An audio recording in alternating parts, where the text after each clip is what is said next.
ইমানের মূল ভিত্তি কয়টি? ছয়টি। কয়টি? ছয়টি। আমাদের দেশে আছে কয়টি?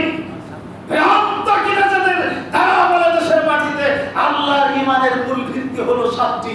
কি কি বলে?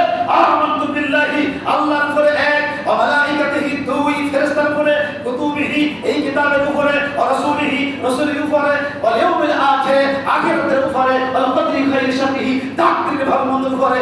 এরপরে কি বলে জানেন? এই দেশের মূর্খ মৌলবীরা বলতে থাকে ওয়াল বা'সা বা'দাল মাউত, মৃত্যুর পরে একটা জীবনের পরে ঈমান আনতে হবে। এই দিয়ে সাতটা বানাইছে। কয়টা দিয়া? এটাতে কত ওয়াক্য আমার বুঝি আসে না, কত যে এরা ওয়াক্য আল্লাহ কেন বুঝি আসে না আমি জানি না। যে ওরা বলছে ওয়াল ইয়াউমিল আখির, এর মধ্যে আছে না? একজন মানুষের আখিরাতের জিন্দেগি কখন থেকে শুরু হয়? মৃত্যুর পর থেকে আখিরাতের জিন্দেগি। তা আমি বলছি আল্লাহ আখিরাতের উপরেই ঈমান আনছি, এরপরে বাড়াই আল্লাহ গাইছে ওয়াল বা'সা বা'দাল মাউত, আবার তোমার মৃত্যুর পরে জিন্দেগি। কত বড় ডিকশনারি ধারী, কত বড় পণ্ডিত দেখাচ্ছে বেচারা। আল্লাহ তাআলা বললেন ছয়টি, বাংলাদেশের ভারতবর্ষের মৌলবীরা বলল সাতটি। কি হবে বলুন তো?